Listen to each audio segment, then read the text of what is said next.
welcome to my channel. This is MaddiMoo Manga, and today I'm going to be talking about Nana. So I've been holding off on giving my first impression of Nana until I could read the first two volumes because the first volume is more of an epilogue to the story and sort of sets up where these characters came from and how they ended up where they are in the second volume before they actually meet each other. So I wanted to make sure that I sort of got more of the dynamic between the two actual main characters and when they actually meet.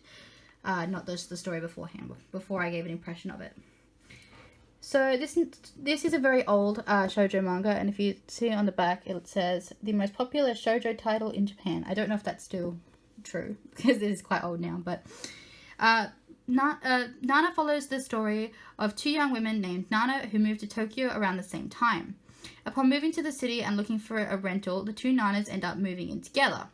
Despite their differences, they develop a friendship. Nana Komatsu, which is the one on this volume here in the yellow dress, is trying to get a job and live in her own apartment to prove her independence. Nana Osaki, who is the other one who is on this cover and that one, is trying to break into the world of rock and roll as a singer and a musician. In this volume, the second volume, we get to see their friendship start to develop as the two Nanas as they navigate being roommates, and we learn about Nana Osaki's past and meet some of her friends and stuff like that. So as I said, the first volume is mainly an epilogue of the story, and the second one sort of sets up when these two girls meet, when they move in together, and sort of navigating what it's like to be new roommates and their developing friendship. I was a little bit reluctant to get into this manga since it has been on indefinite hiatus for over a decade. But after years of owning the first volume, I finally decided to pick up the second one and give it a go. Although it has been a slow to start story, there is already so much backstory and drama to keep me interested. So as I said, they've given quite a bit of backstory to the characters, set up each of them individually before they actually meet in the first volume, set up their lives before they actually meet in the first volume, and then the second volume is when they actually have met, when they move in together, and what their life in Tokyo. So I think that this is a really good way to set up the story and give backstory. I actually wonder if maybe it was supposed to be a single story. I don't know, to start with, but I don't really know. I haven't done a lot of research about it. But I think that so far it's been really interesting. It's been great to watch their friendship develop between these two Nanas, especially since they are such different characters. Like, one is trying to break into the world of rock and roll and be a singer. The other is had quite a sheltered life, wants to get a job and prove that she's independent from her boyfriend, that she doesn't need to live with him, that she doesn't need anybody, that she can do things on her own. It's also good to see how, despite the fact that they live together and you see their friendship develop, you also get to see their personal issues and their lives separate from one another as well. The art style is a little bit old but very well done. As you can see, it is a little bit dated looking, but it's definitely very in keeping with the style of this mangaka, Yazawa. I haven't actually read any of her other works, but I have seen what the art looks like in some of her other works, and it looks very similar to this. I was very surprised to find that despite the mature content in the first and future volumes, this manga is considered a shoujo and not a josei. But either way, I have really enjoyed this story so far, and I am on the hunt for more volumes, as this has become one of those things that's really difficult to find. I have a couple of volumes after these two, but they're just sort of random numbers. I haven't been able to find 3, and I think 4 is missing as well.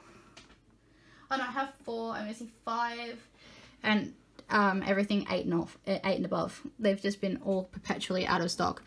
I don't know why it's sort of all out of stock now, if maybe it's picked up popularity again or what, but yeah. And let's show this one off a little bit as well. This is the cover of volume 2. It is in plastic, just because I keep all my things in bags. But so yeah, my first impression is that this is really good. I do think that it's sort of more on the josei side than a shoujo, if I'm being completely honest. It does have mature content in it, although neither of these have a mature content warning on it. There is a little bit of mature content in the first volume in particular. But other volumes in the future do have warnings on them, and one of them that I ordered came wrapped in plastic wrap, so it is for a more older audience. As it says down here, it's for older teens, so keep that in mind if you're going to get into it. It definitely leans more towards josei than shoujo.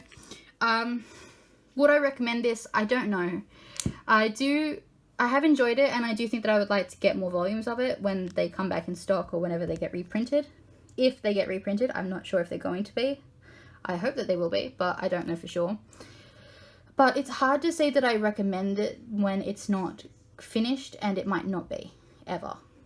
If they thought that the mangaka was going to pick it back up again and start writing it, I'd say, yeah, it's be good enough to get into.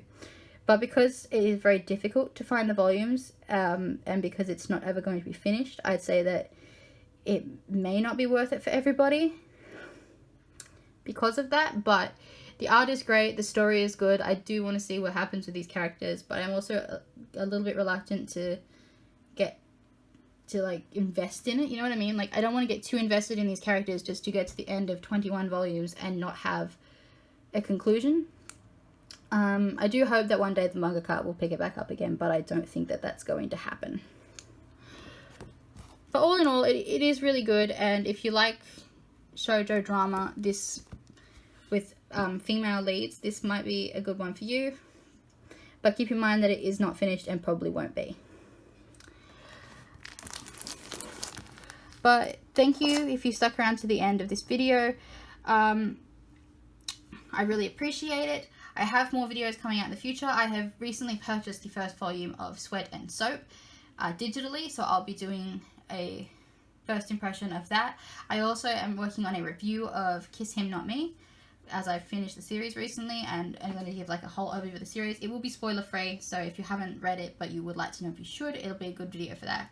So if you're interested in any of those things, I'd really appreciate it if you could leave a like and maybe subscribe so that you can see the future content.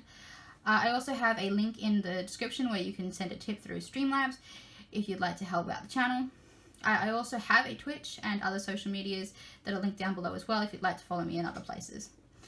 Thank you very much if you stuck around and watched this video, and I have more to come, so I hope you'll stick around some more. Alright, see you in the next video. Bye!